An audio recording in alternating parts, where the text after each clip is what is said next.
Hello and welcome to my channel. Today the houses we are going to use for these 4 lights all done. So we are just going to start with the clay. This is the air dry clay, Silkies Doll clay, a very nice air dry clay. And I am going to take a tiny bit of that and then make a little mountain on the around the stick in the middle, and maybe a little hill here and there. And before I place the clay, I am using a tiny bit of my tacky glue so that I'm sure that it will stay where I put it when it is all dry.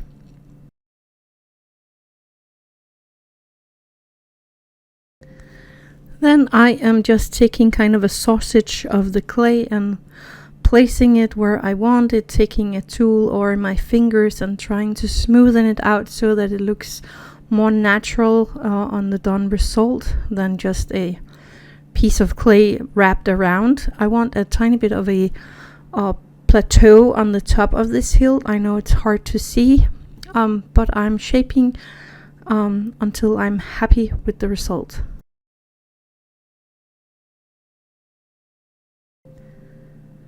Then I am going to make a tiny hill, just taking again a piece of the clay, placing a tiny bit of my tacky glue where I want it, rolling the clay into a little snake first, and then I'm just placing it. I'm not using too much clay because I don't want it to be a big lump of clay. I just want a tiny hill to make the landscape a little more bumpy and lumpy instead of just a flat plate.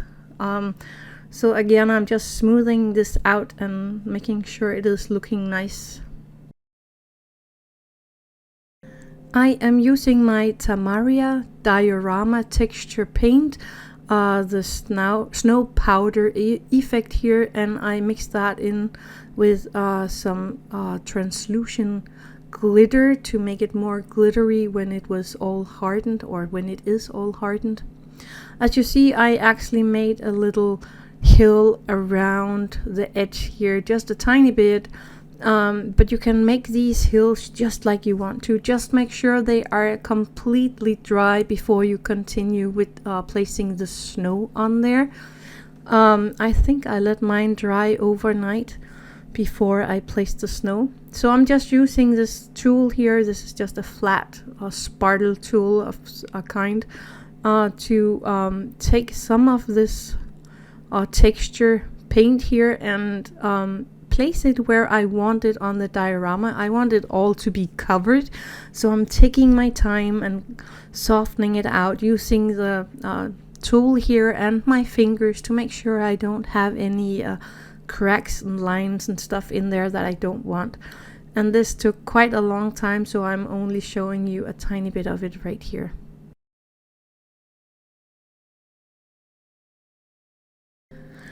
I did let that dry for an hour or 2 before I continued to make sure everything is all hardened and nicely dry. Then I am using my super glue gel and just popping a tiny bit of it on the bottom of the houses and placing the houses over the light bulbs. I am going to make red, brown, green, brown, so all the way around here. So this is a brown. Then I'm gonna turn it and place the green, and then the last brown on the other side. What colors your houses have doesn't really matter. So if you have other colors, just do you.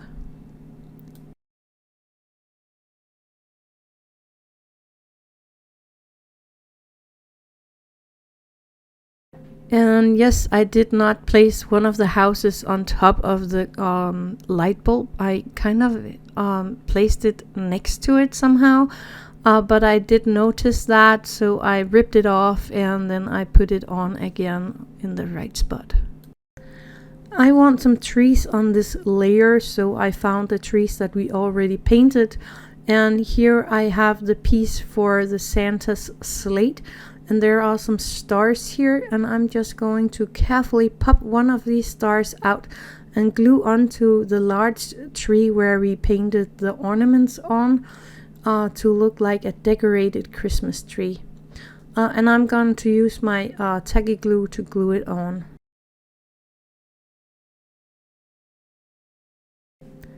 And when the glue is all dry, I am using my super glue gel to glue this little tree in place in the scenery on this new layer, and I find a nice open spot for it. And I am going to take a few more of these trees and pop in there.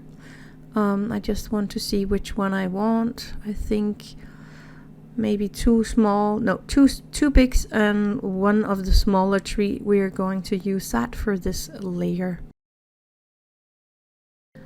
Then I am just looking for where I want these trees to go, placing a tiny bit of glue on the bottom of the tree and placing the tree in the scenery where I want them. But we also have these bigger trees here. These are with 3 trees placed together, and I want some of them on here as well because we have a lot of those. So I'm just trying to measure out how to do this. But let's go and paint these trees first. I am going to paint these trees just like we painted the other ones. For the other ones, I took this green color and mixed some black in there to make it more dull, but this time I want to use it just as it is to make these trees look a tiny bit different. When the green paint is all dry, I am going to brush it with a white paint. This is just a dry brush, so I'm dipping my brush into the paint and then kind of brush it off on a piece of paper, kitchen towel, and then I'm using that is left on the brush for the snow effect on the trees. While the paint is drying, I am using some more of my snow effect and placing it around the small houses that we glued on there to make sure it looks like they're actually in the snow and not on top of the snow. And I'm just taking my time with this, taking a tiny bit of this snow effect and then placing it around the house, taking a tiny bit more and placing that around the house, and so on. And I'm doing this on all 4 houses. And then I just glued in the trees. I did not record that because you have seen that a few times and you know how to glue, but I glued in the trees here in the 3rd layer. I also glued in some of the bigger trees here into the 2nd and the 1st layer. You see them here, and then of course the trees here on the 3rd layer that we just did. Thank you for watching, and I'll see you tomorrow.